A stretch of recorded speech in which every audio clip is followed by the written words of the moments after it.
Welcome to the Code of Traditional Archery, brought to you by Primitive Stone Archery and the founder, Grant Richardson.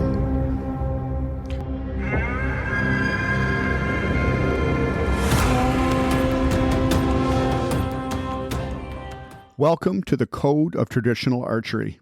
I'm Grant Richardson, the founder of Primitive Stone Archery and your host, and welcome to our second season. This episode is going to be released in two parts as one podcast, and is very special to me. To kick off season 2, we have an exclusive interview with the new owner of Damon Howitt Archery, and it's entitled, Our Traditional Bow Legacy Rises to the Future. If you've listened or follow us on social media to any degree, you will know I am a lifelong Damon Howitt Archery fan and dedicated shooter of these bows. They have never failed me and have accompanied me on many journeys into the wilds across North America. I walked into the archery store by chance that day. I had unexpectedly got off work early, and with time to spare and wanting a new bow for the fall, I swung open the door and greeted the owner of the large archery shop and shooting lanes. He was a stout fellow, always smiling, and at the time owned the only archery pro shop in our city. I asked him about any new recurves he had coming in, and he gestured to the wall. Over there, just in with a custom-ordered mid-wrist grip for a fella. He didn't like it, I said, quizzing him suspiciously. No, he just wanted something longer. I walked over to the wall of stick bows, mostly recurves and a handful of longbows. It's a Howitt, he yelled across the floor at me. A Howitt, I thought. I'd heard of them certainly and recalled my father and his brothers talking of them in reverence as a kid. And one of my dad's friends in the Ontario Bowhunters Association had the crown jewel of the hunting line, a 1970s Super Diablo, and the arrows seemed in my young eyes then to leap from that recurve like bolts of lightning to their target. It was the mid-'80s now, and compounds were surging in sales. Most of the bows on the wall had been there for some time, and I found the bow we were speaking about at once. It stood out, simple and elegant in its design. It looked powerful and short at 58 inches. Mamba by Howitt, it said, on the inside belly of the bow. There was a menacing coiled black snake facing me, almost daring me to pick up the little gray recurve. I held it and looked it over, balancing it in my hand. It was light, and its pivot point was great. But would it shoot for me? Two fellows were on the range shooting compounds, and as the owner handed me 3 arrows, one remarked, "Good luck with that stick, kid," and laughed. They had both lanes that were open with 3D targets, and the only lane left was one that was 50 yards out with a piece of red tape stuck in the middle as an aiming point on the worn target face. Nocking an arrow, I drew the bow slowly and let it down a couple of times, trying to get a feel for it. I'd been shooting an older recurve at that time around the same weight of 55 pounds, and it stacked badly. But this new bow handled a little differently, and I wanted to get a feel for it before coming to full draw on leg and arrow fly, and it did seem much smoother than what I'd been used to up to that point. As I stepped up in the lane, both the compound guys were looking over at me, having shot their round. Now, I wasn't the greatest shot in the world at that point in my life, but I was no slouch with a bow. I'd shot since I was very young and had done well at some 3D shoots and even placed against other compound-sighted youth when they had no solo categories for kids back then. I'd taken a whitetail with that bow as well, but the pressure was on from the range now. All eyes were on me. I slowly drew the short gray bow back, focused on the center of the red tape, and hit my anchor point, releasing the shaft. It smacked the top edge of the tape. Not looking around, I drew a second arrow, loosed it, and it smacked the bottom edge of the tape, now half an inch away from the prior arrow. I looked over and nodded at the 2 other shooters, both now with blank expressions on their faces. Drew the third arrow and loosed it at the red tape, shattering the knocker of the first arrow, quite surprisingly to me. Youth gripped me at that moment, and I fell for that bow hard. And of course, being a teenager in my younger years, as we all know, I walked backwards with some degree of swagger and aloofness at the same time. "Not bad at all," I said with a humble tone. The bow shot where I looked. It was balanced, and I loved it. "I'll take it," I remarked, and purchased it on the spot. Little did I know at that time, but that recurve would ignite a fire for Howitt bows that still burns fiercely to this day. That was my introduction directly with Howitt bows, and I've never looked back. The bow had connected with me, and for anyone that has been involved in this form of hunting and archery knows exactly what I speak of. It found me as much as I it. That was the start of many adventures with that recurve. From Ontario to Alberta and into the U.S. Midwest, I hunted and took both big game and even grouse, pheasants, and geese with it. For over 38 years, I have shot and hunted with Damon Howitt bows exclusively. I've tried others in that time, but none others have ever connected with me, and I've used nothing else for hunting. They have proved in that time to not only be reliable as a hunting bow, but an accurate and faithful companion that shot under any weather condition I threw at them, withstanding particularly frigid Canadian temperatures at times. I have owned in total 23 Damon Howitt bows. I have found them to be not only stable, with little to no hand shock, but very smooth to shoot as well. They have become a tradition in my lifestyle and my reliable companion venturing into the wilds with me. Truly much more a semi-custom than a production bow, they are handcrafted one at a time. I have shot and owned Howitt Hunters, Mambas, High Speeds, Super Diablos, and Diablos, the rare Buffalo Hunter Collector's Bow, not to mention the Dream Catchers, Monterey, Savannah, and Stick Longbows, as well as the venerable Hatfield Takedown. I took a buck this past year with a 1972 Howitt High Speed gifted to me years back from my father, and it still shoots an arrow with absolute authority. That first Mamba is still a slick shooter and was dedicated to my son and my dedicated bow, after 18 years, handed down to him now to enjoy hunting. The company has a long line of dedicated followers, many who are eager to see what direction it is heading now under new ownership, as well as many other traditional and compound shooters eager to see where the production is headed. And I am pleased to present this exclusive interview with Mr. Joshua Boram, the new owner. We discussed the Damon Howitt history, bows, and where he intends on taking the business.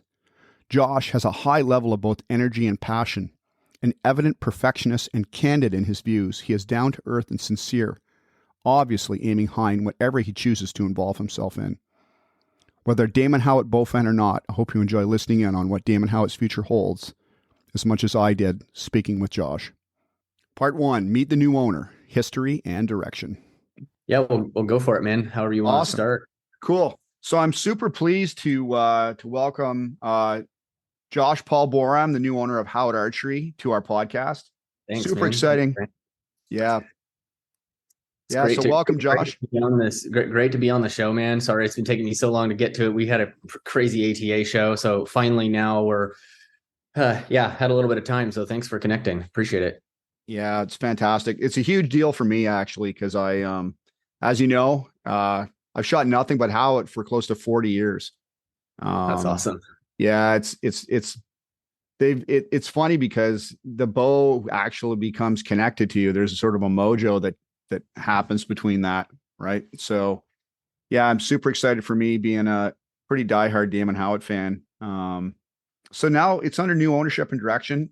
And I know a lot of people are super excited about Howitt coming back. I mean, on my Instagram page alone, I think I've had maybe 300 people reach out, right? Just on ours. So, tell us about yourself. What led up to you purchasing Damon Howitt? Yeah, no, thanks, man. Yeah, appreciate it again for having me on here. It started out, I would say, right around 9 years ago. As many of you guys may know or may not know, Martin Archery acquired Damon Howitt back in the day, back in the fifth. I don't know the exact date, but it was a while back. And so essentially, when I joined the company, I was actually recruited for doing like different graphic design related tasks, and that was 9 years ago. That was when.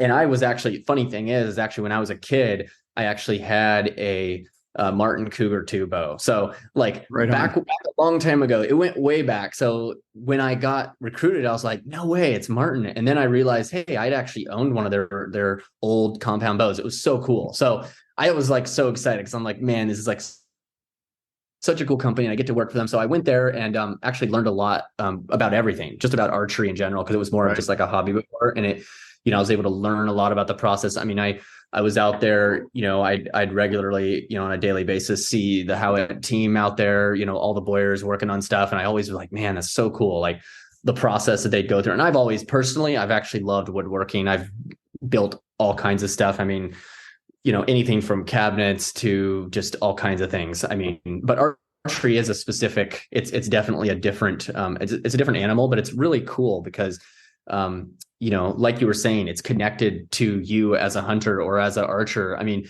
the product that's in your hand every day the most crucial part of the sport, really. I mean, other than the talent that you actually have. And that's the cool thing about traditional.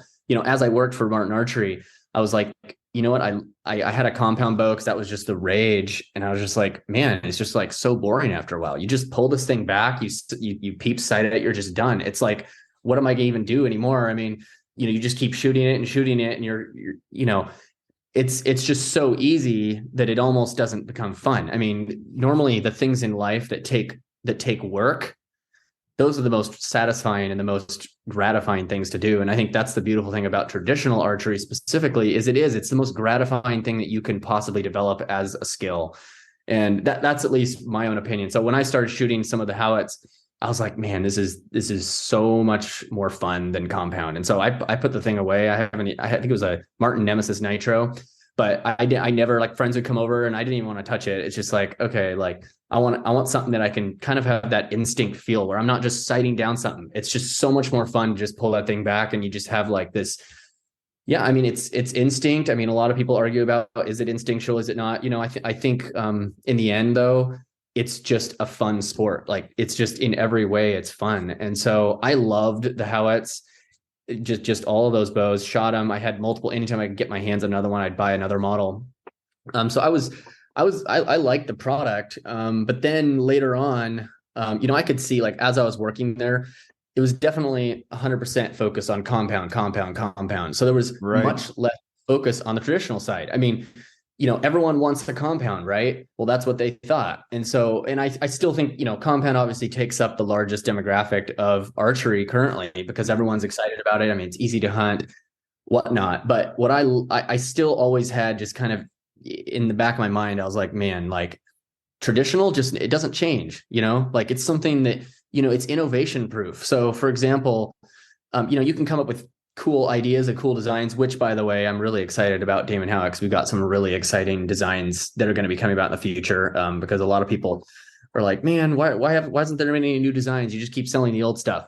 I get that. Just anyone watching here who's also just like, man, like, are you going to do anything new? We are, and we'll talk about that more later on the video or in the podcast here. But I think, just to go back to the question, what led up to purchasing Howitt, it was kind of like that initial love for traditional archery. Sure. I would say about 2 years ago, I learned a lot through the company, and I saw a lot of the good, the bad, and the ugly. I mean, there was a lot happening. I went through 3 ownership cycles, and they kept calling me back to help because they're like, we can't figure this out, that out.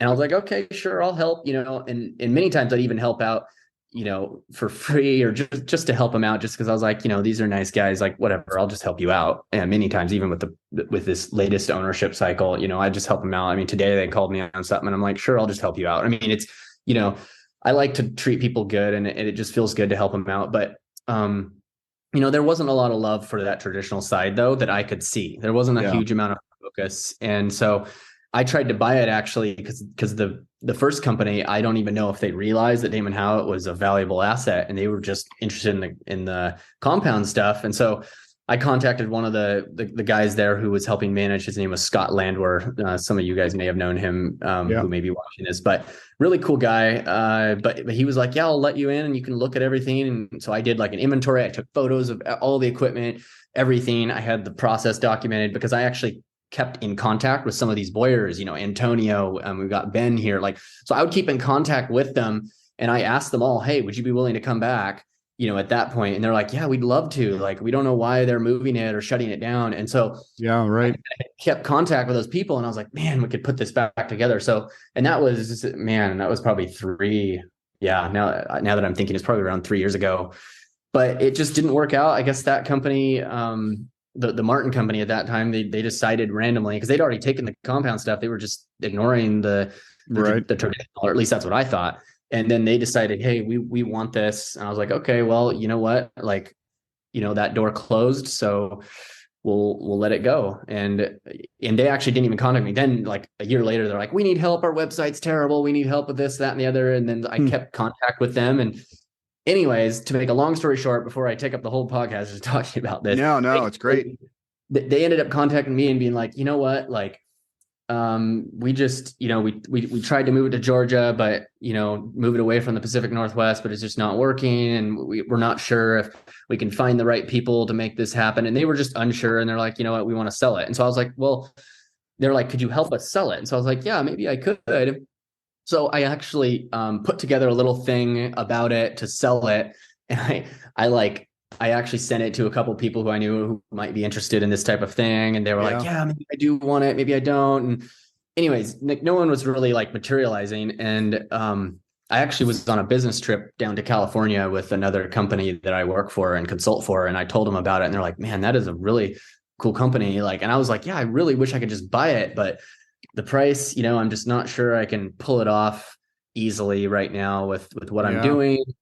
I just wasn't sure, because I was like, this is kind of a lot of money. It's a very valuable brand. I really feel like, a legacy brand like this, they don't come up every day. Right. And it's a rare chance that I have an in on that. And so, but I was like, you know what, I'll just give them an offer. I pray about it, whatever. I'm just going to give them an offer and we'll see what happens. And I felt at peace at that moment. I was like, you know what, if I get it, I don't, it's okay. I've tried to get it once and it wasn't right. And if it's right this time, it's going to happen. And they came back and they're like, you know what, we really like you. And we're going to take your offer. And I was like blown away. So that's kind of what kicked it all off, and I still had a little bit of fear inside of me. I'm like, man, are we going to be able to like bring back these people? And I looked at they didn't have any good financial statements. I mean, the whole thing was a mess.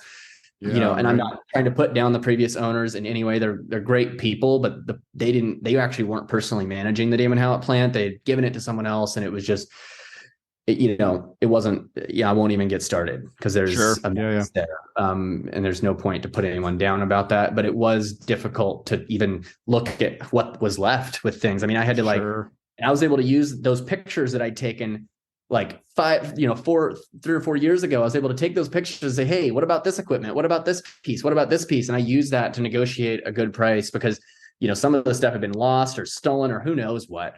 But luckily I got everything back. And the crazy part of the story actually is there's some crucial pieces of equipment like the riser glue up spindle. It's this massive spin thing that actually holds all the risers. I don't know if you've ever seen it in one of maybe some of you have, but that riser piece that basically it holds all the risers and does the initial glue ups before the main press. So those beautiful different patterns that you see that are laminations, that would have been difficult. I would have had to come up with the whole thing. Well, those were actually stuck because the previous owners were like, oh, we don't need that. And, a lot of the Boyers, I went and contacted them and they're like, yeah, you do need that. Like, these are really important things. If you don't have them, it's going to be a struggle to get this thing going again. Sure. And, we don't want to not have that if we're coming back to help. So I'm like, okay, we've definitely got to get this equipment. So I struggled, man. I contacted the Port of Walla Walla because it was stuck there because of some negotiations that they had with unpaid rent.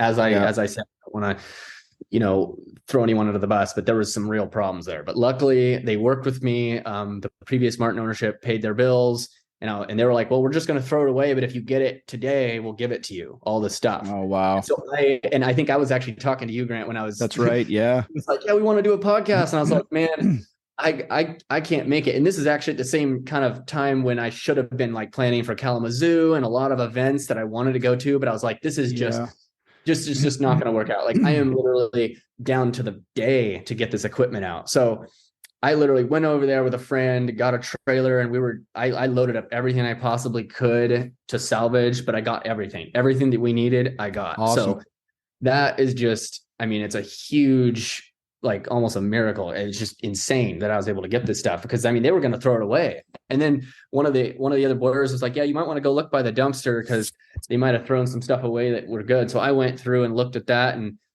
sure enough, a bunch of the pieces for some of the rider molds were all stuck in this trash can. They're like stainless strips that actually go for the ceramic heaters before the presses go in. So basically it's the press, it's a ceramic heater. This is new, by the way, for Damon Howat. So we have these new ceramic heaters on top of that metal piece. And then it's got another polyurethane type of plastic heat-proof shielding that the glue kind of runs over. So basically we had all these pieces, but a lot of them were just, that just kind of shows you the lack of, in my opinion, the lack of respect for the business, period.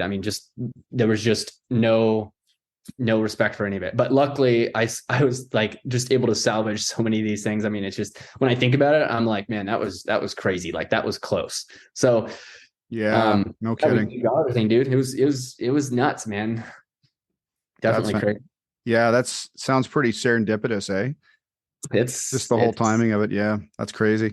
and I wasn't able to make it to Kalamazoo to that event. A lot of people really wanted me to, and the guy who actually manages it was a super nice guy. Who was like, he really wanted me to come. He's like, man, I'll give you a good deal on a booth. Like super, super nice. Like the people in this industry are just like, I don't even know how to say it, but they're just so kind, so nice. Like everyone I've met is just like, I mean, the ATA show, I mean, we'll get to that maybe in here, but it was pretty crazy. So anyways, I'll let you go to the next point.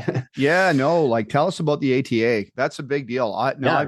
That's a huge deal because I mean, I'm sure some people were shocked to see Howard there. I mean, back in December when you started announcing things again, I'm like, what? Yeah. Because for us, we were looking, because we have a profile that's a little different. We saw, a need from people transitioning from a compound that Mm. were, you know, they were split in between that little bit of elitism that goes on about shooting process. And I'm like, well, you can shoot however you want, but I can show you how to shoot better if you build the attributes. And I said, it's too bad how it isn't in business. I said, I would love to have put a bow into that package there. And then that very morning, I walk out and I look at social media. I'm like, what? like I think it was amazing. So I'm sure you had that same reaction at ATA a little bit, right? It was, oh man, ATA. So like, just to give you a little history about it, is before I went to ATA, I actually went back to Terry Martin, one of the guys who actually was one of the ownership of Martin before all these ownership cycles that I was actually involved with. So I Yeah. went back to him and I was like, I told him about it. He was just so happy. He's like, man, that was so cool. He was like, the Martin team there. I mean, Damon Howlett was like a big part of that for so long until Compound kind of took control. And I think Right. the cool thing is he's like, you know what, like, these other ownership cycles who purchased these companies, they didn't even care about it. They didn't even ask us for anything, any advice or anything. And I was just like, please tell me everything. And so he ended up telling me Wow. the story. He showed me, and I still have photos.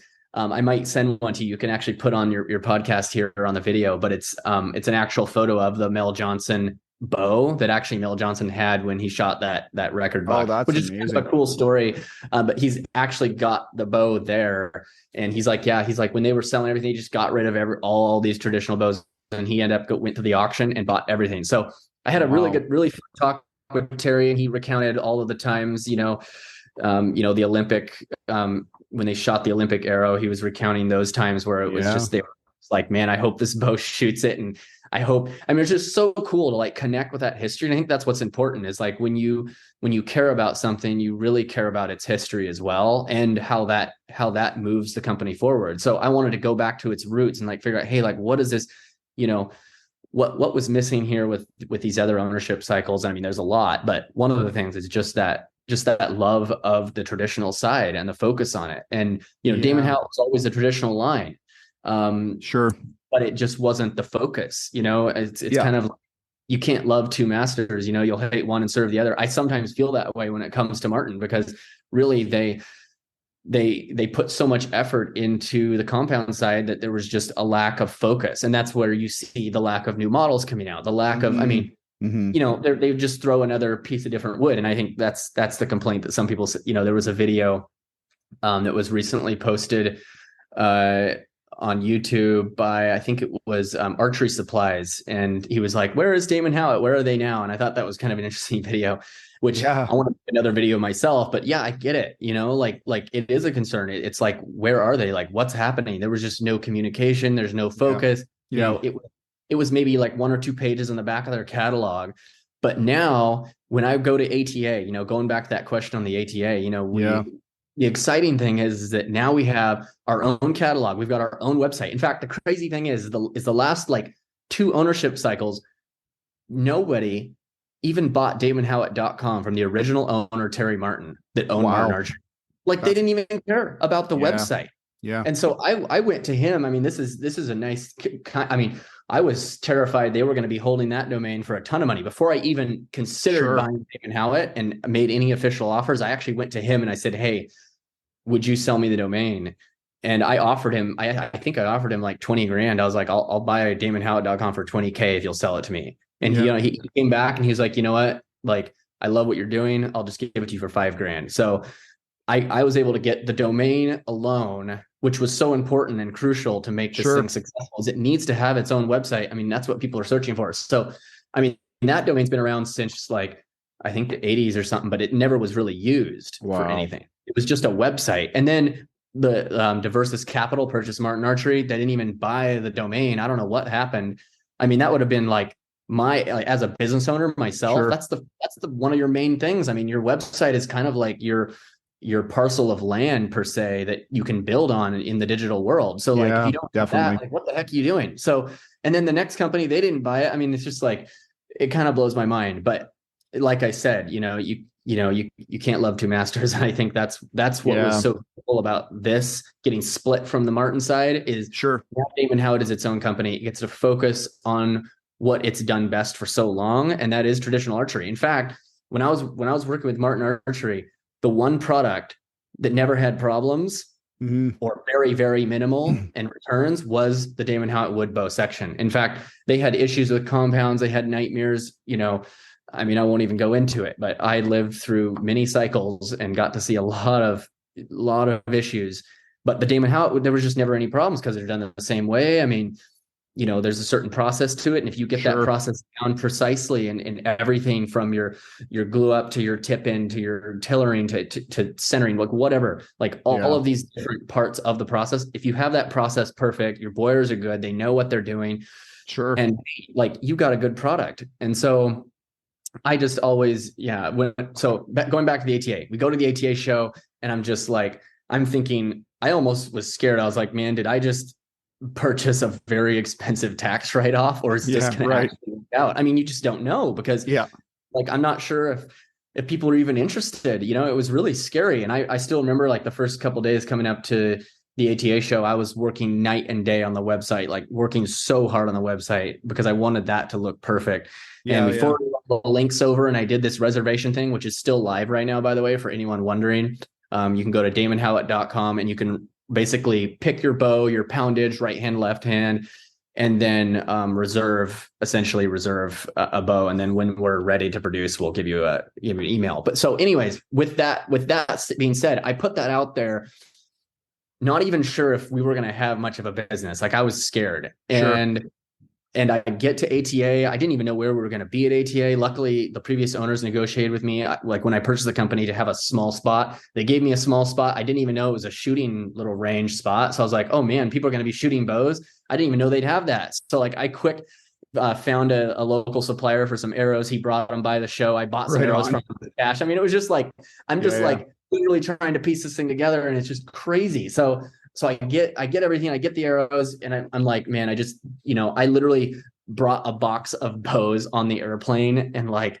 they were all in this massive cut down TV box. I mean, I'm telling you, like, I'm scrappy, like, if I need to make it happen, even if I don't have the right tools essentially, or the right time. I mean, it was so short notice. I mean, the thing's only been like, 3 or 4 weeks old. So we're talking fresh out of the kitchen here on this one.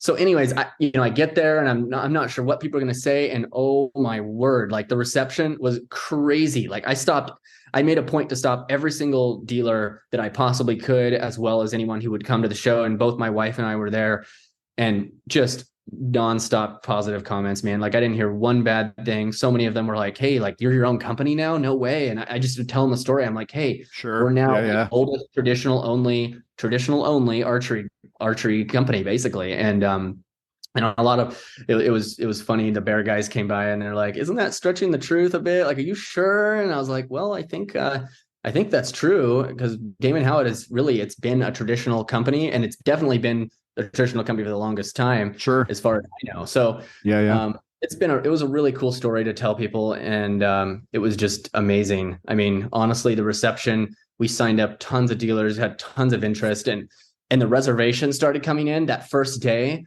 We had I don't know if it was like 15 or 20 reservations of bows the first day I launched it. And I didn't even post on social media and be like, hey, we have reservations open. In fact, I've like mentioned it a couple times here and there, but I've never like officially even said like this is just organic traffic coming in. And Yeah, that's the benefit of having your own website, having a good website, focusing on one thing, traditional archery. And I'm blown away right now. I mean, we have enough reservations to keep up. In fact, I think we've received more orders in the last 3 weeks, or more reservations, I should say, in the last 3 weeks than the history of the previous ownership has done every 6 months. So, like in the last 3 weeks, we have more reservations than they would normally do in their highest 6 month period, and that's a guarantee because wow, and it's just crazy how many orders. I mean, we've been getting, like I said, it's been, you know, 10 to 15 every day since then. It just isn't even wow, stopping. And there's some days that are lower, but it's just, I'm kind of like blown away. And that's with no marketing, no nothing. I mean, I do stuff on Instagram, but yeah. Instagram doesn't, they don't really allow you to promote stuff. So it's kind of difficult to do that. But yeah, dude, I mean, I'm just so surprised by the reception at ATA specifically. Like a lot Yeah, of people were so excited, and a lot of people too, they came by and they shot the bows, they shot the conviction, and they're compound only people, and they shoot this thing, and they're sure. like, oh my word, they're like, that is addicting. Can I buy this thing today? And I'm like, Yeah, I'd love to, but no, because this is like one of our only exactly. prototypes. But it was really fun to like see so many people too. A lot of the younger generation who just got sucked into compounds and that was it. Now they're like, man, this is just so easy. I'd love to try something a little more raw, a little more real. And that's when they're gonna. A lot of dealers also said, hey, we've had a lot of people interested in traditional lately. Oh yeah, And I was like, that's interesting. Like, what is the coincidence that right when I buy this company, it seems to be one of the years where traditional is becoming a bigger thing? I mean, that is just sure. like you can't even 100%. plan that. Like, it's just like it's kind of a miracle. A lot of these things just kind of crazy how that works. So Oh, for it's sure. it was amazing. ATA was a blast, and I would have loved to be at Kalamazoo. I feel terrible I wasn't able to make it. It was just right when I was trying to rescue equipment from the previous spot, and just it was a mess of things. So, anyways, Yeah, well, there's a never-ending bunch of orgs out there. I'm sure you have lots of invites. Yeah, yeah, I it'll actually be met Mel Johnson and his buck a long time ago. no way. That's Yeah, so it was a cool. long time ago. Yeah, it was at a big organization's meet there. Yeah, in the States. It was pretty cool. Yep. Yeah, it was a That's long time exciting. ago. It's pretty That's awesome. awesome. But yeah, I mean, for me, I think it's that part of that sort of historic tradition. I mean, I've chronoed a couple of my hunters alongside some customs, and they're like, no, that must be wrong. Shoot again. And so I've shot again. And that's with a hunting weight arrow. They're just blown away, Oh right? man, I gotta tell you that brings me to something funny with the Damon Howard Hunter, which has been, obviously the top selling bow as far as I've seen in the Howitt line. One funny thing that Terry told me in the very beginning, he was like, there's this really funny story, and I'd actually love to interview him so he could tell it because he would probably tell it even better. But one of the things he said, he was like, it was really interesting because they internally, Martin Archery did chronograph tests between the Hunter Right. and their leading compound models. Now, I don't know which exact ones, but for Right. nearly a decade or so, the chronograph results of the Hunter time and time again beat all of their compound bows. But they Right. purposely were like, people only want these compounds, so we can't even like we don't even want to mention this, right? Isn't Yeah. that funny how like the traditional Hunter still outbeat all of these other compounds and all the technology for so many years? I don't know. I just thought that was like so cool. And obviously it'd be interesting, if you chronograph some of the latest and greatest technology, it'd probably be different results. But Sure. Sure. still, Of course. Yeah. Yeah. the traditional still holds its weight. I mean, it's Oh it's yeah. pretty cool. Yeah, for sure. Yeah, so I got to tell you, Josh, I've actually talked to a few of the old school bowyers. I mean, Jewett and I talked a few times because he built four of the bows that I've kept. That's Right. so So cool. so it's kind Wow. of neat, right? And I've actually talked to his nephew a couple months ago. Yeah, it was kind of cool. So one of his nephews anyway. But with regards to the talent you have there, can you talk a little bit about that? That some of the older bowyer talent that you've Yeah. Yeah, no, absolutely. So, as I said, like in the very beginning, when I was first wanting to buy this, probably like 4 years ago, I'd contacted everyone and I was like, hey, like, are you willing to come back? Are you willing to come back? And everyone's like, hey, yeah, I'd love to. They were honestly sad that everything had been shut down. So I essentially was able to talk to them, and they're fine with doing that. The ones now that are available now, a lot of them kind of got burned by the previous ownership. They didn't get paid right, or it was a lot of stuff was crazy. People were getting paid in bows. I don't even know. Like, it was a mess. But luckily, they're like super excited with the new ownership that I've taken ownership of with this company, and so essentially, a lot of them are willing to come back and work in some capacity or another. So none of them have been like, yeah, no, I'm not interested at all. They're all going to be helping in some way. I'm not going to say exactly, I don't want to, give any inaccurate, statements, but they're definitely helping. In fact, one of the guys, Ben, super awesome guy. He's actually built tons of his own bows for many, many years. And he's got a really cool, he's actually right now actually working on some really exciting new models for Damon Howitt currently. And he's working on actually helping create the molds, and he's going to do a bunch of very exciting things with that. So that is something. And, I know I've shown you a little bit of what we're planning. I can speak to a little bit. I'm not going to show anyone yet, but to those people who are like, is Damon Howitt going to do anything new in the future? Yeah. Yes, the takedown thing has come up with a lot of people that I know. It's been a big thing, right? Because we're going. I'll tell you one thing. We have a couple options for takedowns in the mix, and one is going to be very exciting, and it's going to retain. One thing that's very important is keeping to that original DNA that Damon Howitt has. The same styling. We want to keep. We want to update some stuff and do some really cool things too, but we want to keep those fragments of DNA and the same quality, obviously, that encompasses the entire Damon Howitt line. That has to stay the same. That will stay the same. And a lot of those same original boyers will be part of that process. So I think that's important. A lot of people call me up and they're like, hey, when can I get my bow? Do you guys have the same guys? I think it's important that people know that that we are maintaining that original Howitt quality. If not, I think a lot better, actually, because now we have a more even heating process for the ceramic heating. Mike Bush, actually, one of the guys, he actually helped with some of that to get some of that set up. He's not currently employed by us per se, but I'm consulting with anyone who can give us feedback and help. Sure. And that's important. A lot of these guys are invaluable. That's what's so important, is that you have the people there who are willing to continue with the journey. And so I think we've got a lot of those same people. And we're going to be adding new people. If you're a boyer and you're around either Washington or Oregon, we're right on the border between Washington and Oregon. So if you're anywhere around there and you're interested in helping us out, there's a chance for an opportunity with Damon Howitt. So just keep that in mind for anyone listening. If you're, even if you're willing to relocate, there may be a chance as well. We're trying to bring some of the best people here if there are any who want to. So that option is open. Oh, very cool. Yeah, that's fantastic. I know I can tell you the Mamba that I actually have, that Mamba was a semi-custom order because the grip shape, and the guy didn't like it. They got it here. That's in the mid-'80s. It was the second year after they redesigned that bow. And of course, at the beginning of this podcast, I tell a little story about that. And it's probably going to hopefully turn into a future article too at some point. But I got to tell you, they've just always really fit me, right? They really fit me well. And I know the people that are real diehards about it have too, but you're always looking for, as a Howdorn, you're always looking for what the next thing was. The next thing was, right? And I can only imagine how, addicted people are to the vintage lines of these things, in regards to what you've got plans for the future. And I told you a little bit about my contact with one of the prior owners and I shot.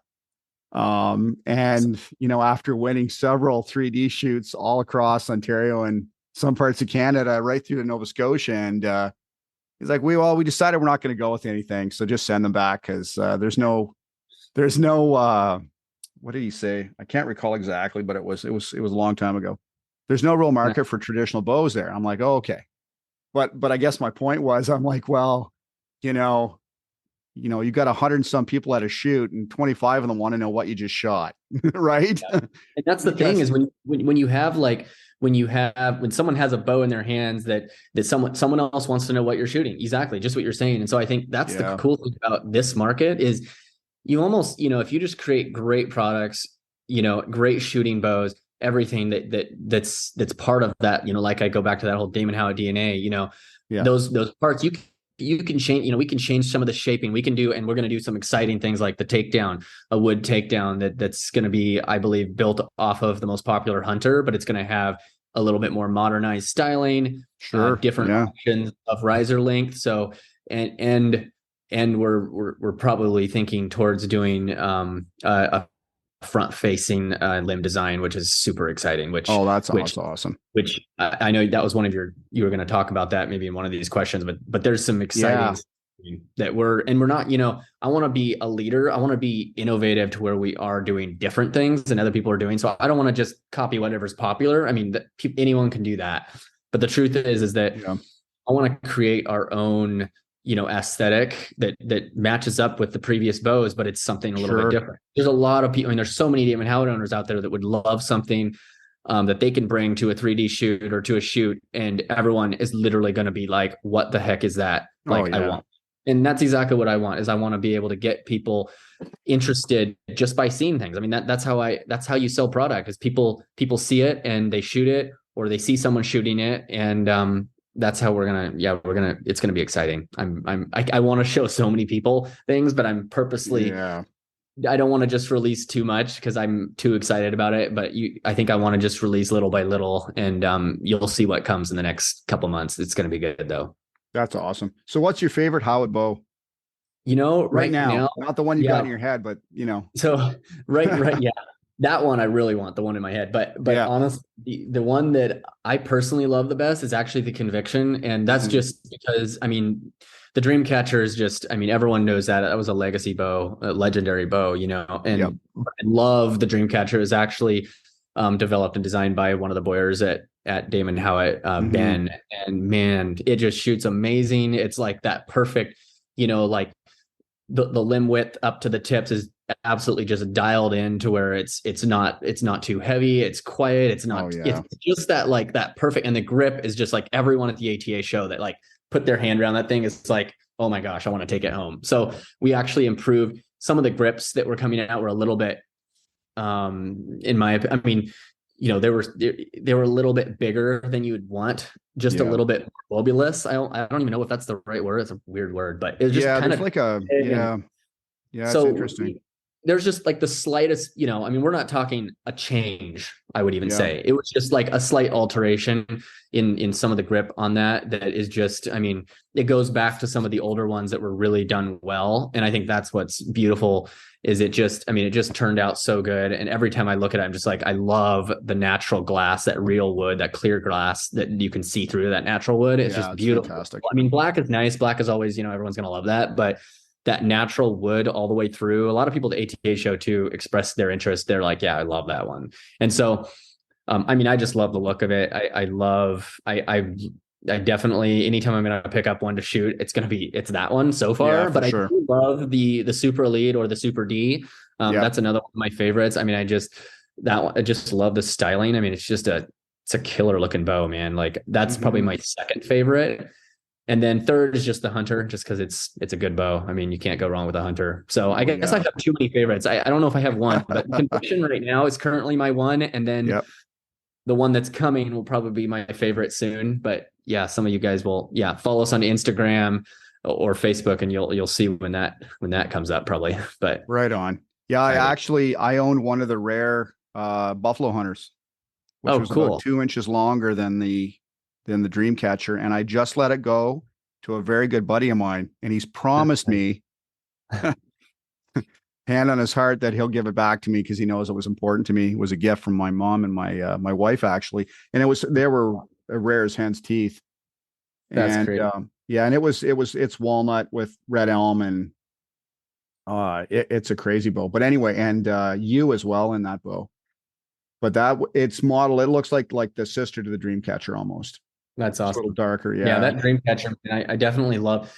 And we'd love to, I'm hoping to make a run of the original style Dreamcatcher with that diamond rider. But first things first. And I wanted to create something new. And I think this this new conviction model, which on the website I think it's only showing the 62, but I think we're gonna have a 60 option as well. So it's gonna Oh, be true to that's the amazing. catcher. So, but Yeah, it's that's amazing. We looked for a lighter bow for our daughter's first hunting season to start on it. She's only 12, shooting a 40-pound recurve at 12. whoa, No dude, problem. But she's that's been shooting since she crazy, was little. man. And we just couldn't find a light enough Howitt for her. We couldn't. My wife's got a 60s Diablo, all Brazilian and Indian rosewood. Oh, But it's still 50 some pounds, right? So, yeah, but that lighter bow, it's hard to get them in lighter weights. I'd say a lot of people that there's been about 32 I've contacted in the last year and a half or so since I've been doing this. And they've, I think out of 20 of them, they were all looking at getting a Howitt used somewhere. And now they're all like, they all want a new one. I know at least 12 to 15 of them have put their names down already. that's awesome, dude. It's been For the list. It's crazy. It's what's crazy is like I honestly expected way less than this. Like Right. because I Yeah. looked at like I was telling you, I mean, in the first 3 weeks, we've received more reservations than in the first 6 months under Right. previous owner cycles, probably like 7 years back. I mean, this is more, we're talking, if we keep going at this rate, we're going to be 10x what they were in one of their years, which was still, it was still significant enough that it was good sales, but it's going to be big. And I think at this point, one of the things that I'm focusing on is ensuring that we can maintain, proper manufacturing throughput at the same time as maintaining that same quality and the same performance. Yeah, that makes sense. So performance, so you rate it on a lot of different levels, but I want to be on par and over par on all of these different things as far as quietness, speed, everything that you would want from a bow, proper tillering. Everything needs to be perfectly dialed, but also we need to be able to produce enough to make sure that customers aren't waiting a year. That's not what we want either. So Sure. A lot of people call me up and they're like, hey, how quick can I get it? And I'm like, you know what? Like, my philosophy is there is no place in Damon Howitt for just producing just to get it out the door. It needs to be perfect. Everything needs to be dialed down. I want each bow to be a living piece of history that someone is going to tell their relative or their descendant, down the line. And that's part of why part of the reasoning for the descendant bow, which I actually came up with that name. So the descendant, the youth bow that, that can actually start out the young, getting started with the whole traditional thing. Cause I think, many times they just get started with compound bows, but then they come back to it. But now we have a chance. Hey, like, let's create like that high end, still priced affordably, but a high end bow that, you can give your kid and they're going to really love that thing, long term. So it's kind of exciting, and they can pass it down to generation. We want to build that quality it's for that those bows get to be passed down for multiple generations and they're still going to perform well. That's the Howitt DNA that Howitt's known for. We're not going to deviate from it. So it's exciting. That's amazing. Yeah. So tell us a little bit about your Trad Tribe brand that you're kicking off. Yeah. One thing I've noticed with just archery in general is it is a niche. It's a really good niche, and it's a niche where if you find your right followers, they're with you for life. And I think what I want is to be able to create a life. I wanted to create a lifestyle brand that can really emulate what Damon Howitt has been known for in its history and into the future. And so Trad Tribe is basically, and we haven't set up the site yet or anything, but we're coming up with a bunch of different really cool apparel options, hats, t-shirts, you name it. And they're going to be affordable, but they're also going to really be able to emulate that traditional pride that a lot of us have, as traditional archers who really care about the niche. And there's not a lot of there's a lot of different apparel brands for like compound bows. You got, there's a bunch of different ones out there, but there's not a lot representing and growing the traditional niche. And that's what I want to be focusing is I don't want this to just be a Damon Howitt brand where I'm just producing bows for people that call me. I want this brand to be something that exploits traditional archery for everyone so that more people learn about traditional archery, more people get into traditional archery. And I think that that's where, we can have, a really cool brand that people can rep that really show their pride for the traditional archery sport. So I'm just excited about Trad Tribe because we're going to have some really cool things coming out. And also another thing that's really cool about Trad Tribe from the marketing perspective, and I hope I'm not giving away any secrets here, but the cool thing about it is you can actually advertise on Facebook and Instagram for a company that doesn't sell the weapon itself or a weapon, whatever they call it. But basically you can sell stuff that support the sport and you can advertise it. And that's the cool thing is we're going to be able to really, use that to pump the advertising to support traditional archery in general. And that'll actually benefit everyone. I mean, it's not going to be just Damon Howitt, but it is going to be cool because Trad Tribe is going to be designed by Damon Howitt. We're going to put that on everything. So, so you're going to be, and we're going to sell Damon Howitt merchandise too on the site. So you're going to be able to rep that exact brand only, but we want stuff to have, really, there's a couple stuff on the Trad Tribe, Instagram page. You can see that we're going to be coming up with stuff in the future, but just some really cool things that guys are going to be excited to wear. And it's more of just like, people will ask you like, what is that? What's, I don't need any pins or whatever. I mean, what is this? And kind of tell them the story, but behind like the fact that traditional archery is literally the most fun sport. I mean, compound is great. It's been around. I mean, nothing against not bashing compound. A lot of guys still shoot compound, but there's something special about traditional archery. And it's just this raw sport that's just, I don't even know, it's hard to even put in words something that is so close to like the perfect raw experience of archery. I mean, you start augmenting it with so much of this technology. I mean, I've seen all kinds of, I mean, you basically have scopes now just all this weird stuff with compound. I mean, cool. Okay. Yeah. You're just going to take down the animal, but like, is it actually fun? It takes that skill out of it. And I think that's part of what's happening to our world in general is like, we're getting so separated from like the sport of what we do that we're just, I mean, that's why I don't, people who just go to the store and they just grab meat off the shelf. I mean, it's just such a mind numbing experience. There's like nothing, you're not connected at all to your food, to anything. That's right, Like, it's like traditional archery though.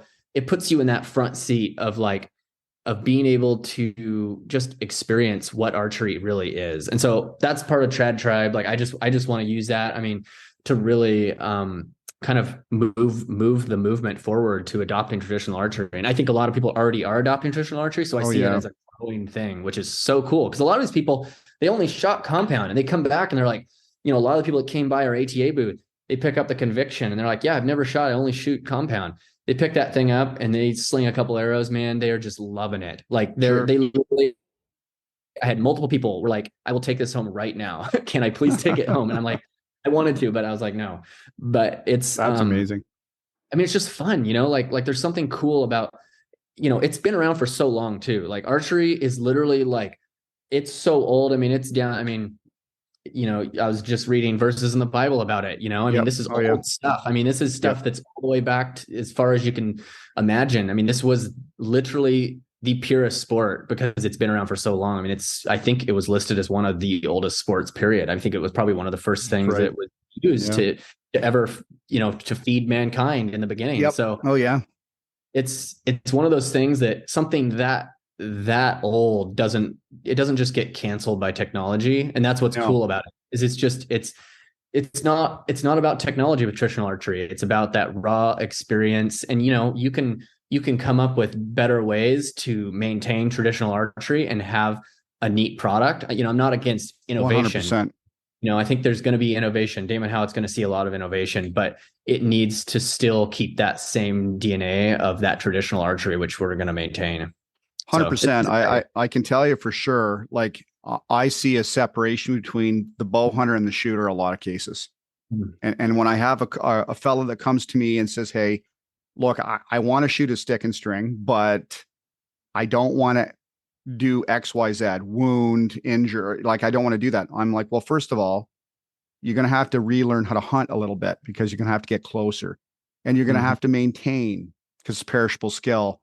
And I've had guys come back now that are established 3D champions and no one knows they're shooting traditional and say, you know what? I'm a better shot with my compound because of the traditional platform. And they're like, Awesome. just don't say anything to anybody about who told you that. Right. And so I find that very interesting, I Mm. mean, and I'm not going to out them for sure, but I mean, I'm sitting here in Eastern Ontario, Canada, and I know 3 or 4 folks that are like, people would just, spill their coffee and drive off the road if they knew these folks probably shot their traditional bows more than their compounds, right? Because they Yeah, need to that's maintain funny. that and they're having fun.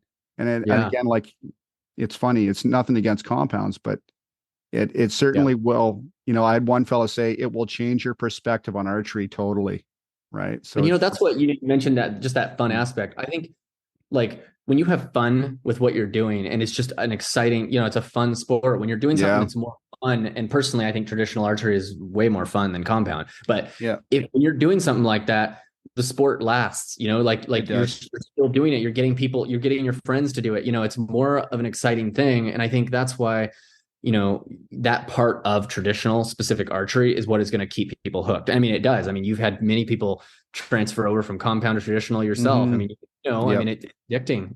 It's, Our you little know, girl is, like I said, she's been shooting since she was 2.5. Now she's tall. She's in a men's 9 shoe. So you can imagine how tall she is for a 12-year-old.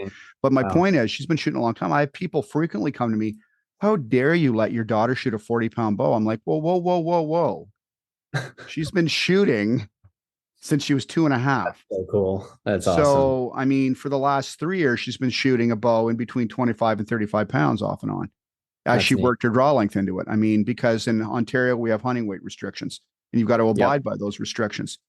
39.7, I believe, you know, at the draw length your bow. So, for deer anyway, in Turkey, it's higher for bear Yeah. and moose. But I mean, I am now relearning everything that I learned as a kid through her eyes. And I'm That's going through all of these things again, and this year, you know, I hunted by myself 7 times. In the last 3 years with her following me, she's been with me every time. that's so And cool. I was like missing her every time I was You out know what's because you know what's so cool about this, and perspective, right? I love that. I love that you mentioned, this whole like generational thing. Like Yeah. traditional archery, it doesn't just have to be, it's not just you and the bow, it's you and the bow and the others who do it with you. And I think that's the cool thing Mm-hmm. is like when you have your daughter or whoever it is, I mean, it could be your friend, whoever you have like actually active in this sport. I mean, that's just such a beautiful thing, especially the family aspect that you've been able to Yeah. kind of contribute to your daughter. I mean, that's just like, I mean, think about what that, I mean, generations down the line, it just keeps going. And those times that you spend together, I mean, you look at the digital age, so many people are so Yeah. stuck on their phones and so stuck in technology Mm-hmm. that they never experience what it is to even be outside. And many people are like, well, what do you even do outside? Well, like archery is a great way to get outside and have a ton of fun. So I just think, I mean, going back to that whole, like being able to put some excitement in traditional archery and help people to understand how exciting that is so that Yeah. they want Yeah. to try it. I mean, that's what's Yeah. so cool. That's what I want to do with Damon Howe, with Trad Tribe, with all of these things. And I think being able to bring people into bring generations into this whole adoption of traditional archery. I mean, I love what you're doing with your daughter. I mean, that's just those moments you never forget them. And that's so cool that you're able to spend that time with her. Yeah. It's pretty neat. And it's funny when it comes down to that whole generational thing, you can see her connecting to her ancestry far Yeah. beyond the bloodline or our family line. You can Yeah. see it. I mean, she had a deer walkout this year that was honestly probably the second largest buck I've ever seen in a hunting situation in my life at 12 yards. And I know a lot of people that would have risked a shot at that deer. And she Mhm. passed it up. She looked at me and she goes, "I don't want to wound it, Dad." No, And that's awesome. so I said after, "Well, what was wrong?" She said, "Well, he screened out by those cedars." And I couldn't see that from my angle. But That's so cool. she said, and so that ethics piece came into play for her. Beautiful, man. And Wow. so like, And and that's something that I the love. respect and all The that, right? hunting aspect of That traditional archery, connection. that respect, that connection is Yeah. something you do not get when you just go to the store and you just buy some meat. I mean, it's just Yeah. it's literally True. just just every I don't even I don't love that, but I love when it's when it's done in that correct way, just like you described. I mean, that's just so cool. I mean, I think when you're out there actually doing it yourself, that's when you actually have that Yeah. connection. And that's how it was intended in the beginning. I mean, that's how I think. I mean, you know, it was never until this 21st century where you just, That's you right. know, everyone hunted for their own stuff. They grew their own food. And I mean, that's the traditional way. I mean, if all the systems in place that hold this complex structure of what we call life fall down, Yep. traditional archery could actually save it. I It's mean, true. you think about that. I mean, I think traditional archery holds a very special spot in not just history, but in future history. I mean, the future. So Sure. that's yeah. Thanks for sharing that story. That's really cool. Yeah, it's kind of cool. I guess the last question I got are you, I guess you already talked about it a bit, but are you going to add any accessories to the Howitt brand at all? I guess that's probably still probably in the works, but It's definitely in the works, you know, like yeah. a lot of people are asking me these things, and then, or some people call me up. They're like, "Hey, do you sell this? Do you sell this?" And then I have to tell them, well, it's actually only been about 3 weeks. So Yeah. we're just trying to get stuff put together right now. So, you know, I mean, we definitely plan on getting to that. I mean, Damon Howitt, Martin Archery, I mean, that they were like one of the premier sellers of traditional products for so Sure. long. They were like the biggest in the world actually for a while. And Yeah. so I do want to get back to that. I mean, we have we're going to be partnering up with some great companies to probably, you know, we're going to have arrows, we're going to have, you know, we have a lot of different tabs, accessories, different things that we do plan on offering. But for now, it's, you know, we want to do what we do best first, because we already have so many reservations. Oh, We're I treating bet. Yeah. first. And so once we, Yeah. my whole thing is the customer is always first. And we have a lot of people who are waiting for bows already right now. And so I want to make sure that that's our first priority. And then we'll expand to other things. And that's the same thing with Trad Tribe. I've started it up, and it's going to be easier for Trad Tribe to do things like, you know, the hats and t-shirts, because it's just one design and then we can ship stuff and it's not going to be a big issue. But when it comes to like some of these tabs and accessories, I want to kind of innovate with some of those things too, and maybe bring some new products that are going to be really cool. Get the Howitt name on that, get that out. I mean, that's going to be, you know, you might have a whole bunch of bear shooters shooting with Howitt tabs. You never know, because we got some cool stuff. Yeah, but, exactly. But no, we definitely have some new stuff in the works, but it's going to take time. And that's another thing I just want to say, you know, over this whole call and just everything I'm doing with Howitt is, you know, it's not like I don't want to just say, hey, we're just going to just become the biggest company overnight. Like, that's not going to happen. You know, like I want to be humble first. And I think that's really important, is just to be humble. I mean, hey, you know, there's different ownership cycles. Things have not always been how I hoped they would be. Mm-hmm. And now it's my chance to change that. But change doesn't happen overnight. I mean, we've changed a lot of things already. Like, we have our own catalog, we have our own website. We've got, I mean, hey, I have business cards that say Damon Howitt on them. I mean, there's tons of stuff there, but what I'm really now excited about is focusing on the production side of it, being able to produce things at the quality to maintain, you know, there was a lot of issues, you know, that happened in some of the previous ownership cycles as far as quality goes as well. And I want to fix those things. I mean, we want to make sure that we're, you know, I don't want to just get bows out and put only 2 coats of clear on just because it was easy and because I needed it. I mean, that's kind of that's not staying true to the Howitt DNA. You know, we're known for that quality. I want us to stay there. And so I guess what I'm just telling people is like, hey, like, you know, we may not have it all together immediately, but we are going to have it all together before we actually ship a product to someone. And so if you have to wait a little bit longer, I'm not going to promise anything that I can't deliver on as well. So some people are asking me, hey, can I have a date? Can I have a date? And I'm like, you know what? Maybe you just need to go buy a bear bow, because we're going to, no, I'm just kidding. But I'm going to, essentially what I'm going to do is, when I tell you a date, I'm going to hold by it, but it's only going to be until I'm able to give that date. So those reservations on our website, we're going to give you a call when we know we can produce that within 30 to 60 days. And, fair enough. So, I mean, that's, you know, we're going to take it slow at first. We're not going to grow into some massive company right away yet. I mean, we have great history, we have great products, but we're just going to, you know, it's going to be slow and steady that wins the race. But as things progress, you know, we've got a lot of talented people on board, and I'm excited, man. I'm excited about the future for the brand and some other models of bows. So that's awesome. Right on. Well, I got a few minutes to wrap up here, but you want to talk a little bit about your Exile line at all?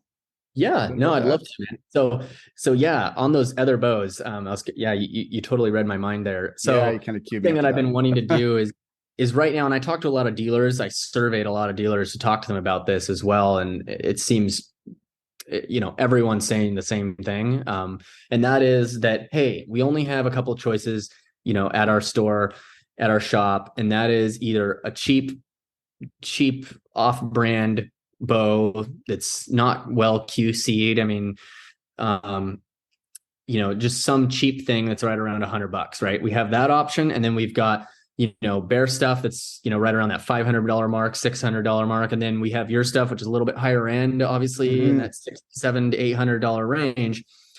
And what I'm very excited about is creating an Exile line. It's not going to be made by Damon Howitt, okay? Yeah. And this is totally separate. It probably may even be a different, a whole different website, actually, under Exile. We actually exilearchery.com. So we're going to make a line that's right around the $299 to $399 range, maybe $370 would be like the average. But these bows are going to be high quality. Okay, like we're actually, they're not just going to be. We're not going to slap anything together, and we're going to test quite a bit, and probably send out samples to probably even you to have you test some of these things before we actually submit. Actually go ahead and actually the product. But basically, it's going to be Exile bows designed by Damon Howitt. We've got our bowyer Ben here. He's actually worked on some of those designs, and all of these products will be QC'd for proper tillering, proper centering, arrow centering, everything before anything gets shipped. So it will be imported. Like most of these will be imported or partially imported. We may like finish some of the processes here in the US likely, but these are going to be, it's going to be something that you could actually sell to someone in your shop, or you would buy if you're wanting to get into traditional archery, or you want something that you can beat around and you're not super worried about it, but it's still going to maintain that high level DNA from Damon Howitt line, but we're going to have probably less laminations. We're going to do something to where a simplistic aspect to it, but still high end. So it's not going to be just that cheap experience where someone gets a bow and it's like a half-inch tillered or a half-inch off on brace heights, top to bottom. I mean, something just crazy. I mean, we want to have something to where once you string that thing up, it's perfect. It's just like a Damon Howitt, but it's not as fancy, because you're always going to have, we're going to always make all of the made by Damon Howitt bows will always remain in the US. It's going to be a US made brand always. But then we want the Exile brand that's going to be designed by Damon Howitt, and kind of in a more affordable line, but not an affordable $100 cheap crappy bow that's going to snap on you like you see so many of these others. I mean, I'm constantly surveying the forums, and we actually talked to several manufacturers at the show, and a lot of them, I just looked at their quality and I was like, I don't even want to put this on an Exile line. I feel bad, okay, because it was a great cheap bow, but like, we're going to have to do something custom. We've also talked to a manufacturer who may actually set up a plant for Exile, the Exile line specifically. So it's 100% like Exile only products that are sold through there. So we have a lot of stuff. I mean, I'm talking to everyone. I've talked to a lot of people in the industry, but we're going to find someone who can recreate that same handmade quality that's present, same grips, same everything. So a lot of those things where you're like, I love Damon Howitt, but I just don't want to spend the $600 to $800. You'd have something that's going to be $350 that you'd be able to still keep and pass down to, generation, still going to last, still have the same warranty. That's another thing I want to say is the warranty. We're going to keep the same warranty on any of the Exile line that any of the other bows would have, and the same service. So it's exciting. We haven't done that yet. And a lot of people are like, oh, imported. Oh, that's terrible. But you know what? There is a way to do it if I'm able to. And if I'm not able to, the quality isn't there, like, we're not going to launch it. I mean, sorry to break anyone's hopes, but if it's not perfect, and we have bowyers here who are they've been doing it for years. They've built their own bows. They're going to be working with those same products to ensure that they meet those same quality control specifications. And everyone will have to meet that. We're not going to be, we're not going to ship, we're not going to mass produce these things either. That's awesome. Small batches. And we're going to test everyone. And if we need to, like I said, we may do just part of it and then do the rest of it in the US. We may do the tillering here, do part of that to where we maintain that perfection. I'm not going to do anything unless it's perfect. So it has to be perfect.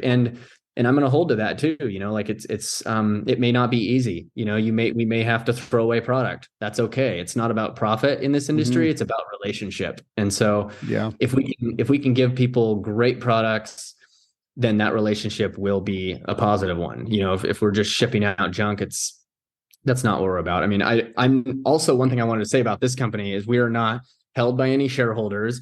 We're 100% privately owned. And that's Right. exactly actually how Damon Howitt started. It was Damon Howitt himself. I mean, you That's can look right. at Yeah. pictures, and Right. I think that, when because a lot of these ownership cycles that kept buying Martin Archery and Damon Howitt, they're Yeah. all owned by this shareholder and that shareholder, and all they care Gotcha. about is their profit. Okay.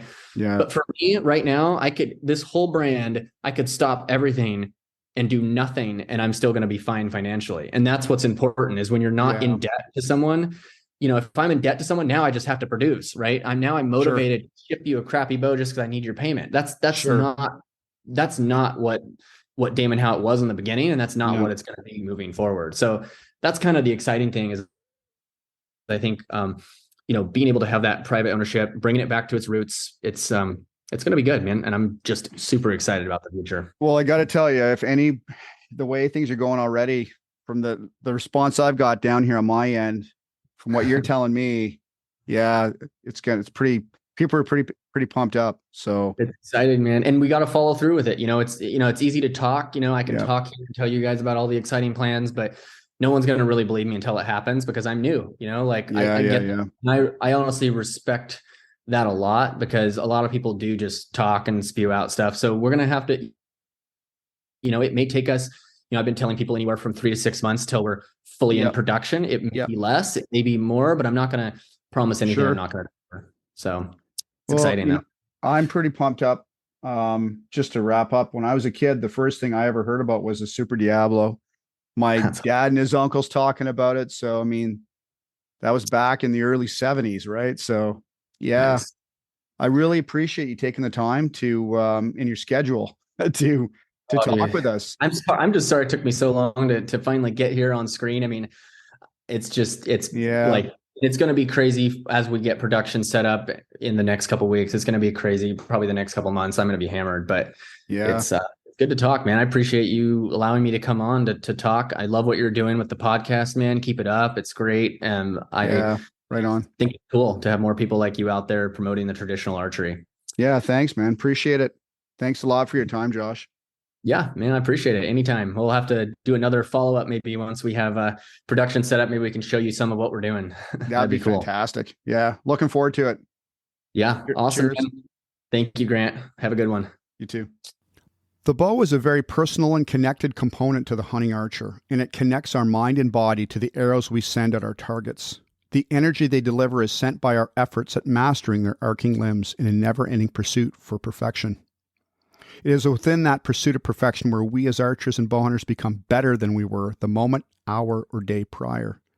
When the string is released, we let go in a sense of much more than just the string, as the limbs of the bow transfer their stored energy to our arrows. The bow inspires perfection in consistent artistic form as we send arrows spiraling with paradox away from us. And I still marvel at and breathe in every shot I take as much as the very first arrow I launched as a child. A handcrafted wooden bow, whether recurve, longbow, or self-bow, has a spirit embodied within it, waiting for you to connect with it and become one with. Crafted with passion and expertise, they contain energy and a spirit, even on frigid days afield, and walk with us as we strive beyond our own limits. Damon Howitt bows have become all these things for me, and I hope no matter what bow you shoot or hunt with, that the same applies to you as well. To get Damon Howitt's Archery's latest catalog, check them out at damonhowitt.com and experience what the legacy of over 85 years of craftsmanship has to offer. We look forward to catching up with Josh and Damon Howitt Archery again in the next few months. Thanks for joining us.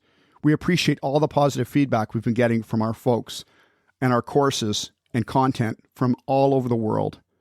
This confirms for us the intent we have on our platform message based on the 3 pillars of the Code of Traditional Archery: weapon proficiency with a stick bow, ethics to guide us on our collective journey, and conservation and stewardship in order to protect the wildlife, woods, fields, and waterways we hunt, as our themes are resonating. You can find us now on Amazon Podcasts and Audible. Go check us out there. Our new training course will be launched this week, and we're pretty excited about this. You'll also find some great information on our YouTube channel, The Code of Traditional Archery. Links are in the comments. Check out our new website and platform. If you haven't already, check out Compton Traditional Bowhunters, a great organization that ensures the traditions of bowhunting with the stick and string is alive and well, not only now, but for generations to come. Thanks again for listening in, for all your support over the past year. We encourage you to immerse yourself in the art of the stick bow.